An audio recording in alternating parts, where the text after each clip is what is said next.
Welcome to this lecture series in linear algebra. In this lecture, we'll look at an application of the things that we have learned so far, and let us recall what we need. So primarily what we need is the first isomorphism theorem.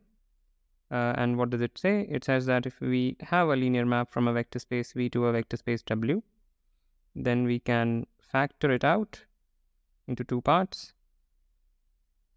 via this space V mod kernel T, which is the quotient space coming from the kernel of T, to yield an injective linear map, which we denote as T bar. The vertical map is the natural projection. We also saw a more general version of this fact, but we don't need that for this lecture. All right. So what is it that we are going to prove? Fix a vector space. Again, everything is finite dimensional, and fix two endomorphisms on it. Then we will be proving that the nullity of the composite, this is S composed with T, is at most the nullity of S plus the nullity of T. So nullity of the composite is at most the sum of the nullities. Recall, nullity is just the dimension of the kernel. Okay, so let's see how we prove this. First, we will say a little bit about that. So what is the kernel of the composite? This is, by definition, those vectors which die under the application of S and T. So just so that there is no confusion, I'll put brackets. So that's what kernel is, which, just rewriting, we get that, which is same as saying those vectors such that T of V is in kernel of S, right? Saying that S of T of V is 0 means the same thing as T of V is in the kernel of S. So we have that, and thus this is nothing but those vectors which lie here, right? T inverse of the kernel of S, which is T inverse of the kernel of S. So that's what kernel ST is, and therefore what we want to show is that, dimension of T inverse kernel S is at most dimension kernel S plus dimension kernel T. So this is our goal. Okay, how do we do this? So we have this linear map T going from V to V, and here we have kernel of S sitting inside it. So this vertical map is the inclusion map, which takes a vector to itself. Okay. Here we take its pre-image, T inverse kernel S, and here again we have the inclusion map. Okay. And this map is nothing but the restriction of T to this subspace.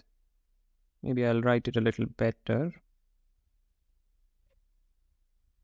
Okay. So this is nothing but the restriction of T, and just so that there is no confusion, I'll write it as T tilde. So T tilde is nothing. It takes V to T of V. That's what T tilde is. And it is clear that this diagram commutes. So whether you go from here to there, whether you go from here to there or you go from here to there via this route, no matter what route you take, you will always land in the same thing. So this diagram commutes. There is no conflict. All right. Now, what is the kernel of this map, T tilde, meaning the linear map going from here to there? What is the kernel? So note that kernel T tilde is same as kernel of T, right? If something is in the kernel of T, then T of V is 0. And hence, of course, that thing lies in the kernel of S. So, okay, what I'm saying is fix V in kernel of T, we want to show that this guy is in T inverse kernel of S, which is to say that T of V is in kernel of S. But that is true because if V is in kernel of T, then TV is 0 and hence TV is in kernel of S. 0 is always in kernel of every linear map. So that direction is trivial. And now if we have something here, if V is in kernel of, what have I written? If V is in kernel of T tilde, then T of V is 0 and hence V is in kernel of T. So just note this. Maybe I garbled my speech a little bit there. I feel I did, but this is very simple to verify. And now apply the first isomorphism theorem to this map. We do not apply the first isomorphism directly to this, but to that. And if we do that, we get this factoring. And here we get an injective linear map, which we denote by T tilde bar. Okay. So it's now simply because this is an injective linear map, the dimension of this guy is at most the dimension of that guy. And thus we deduce that dimension of this quotient space is at most the dimension of kernel of S.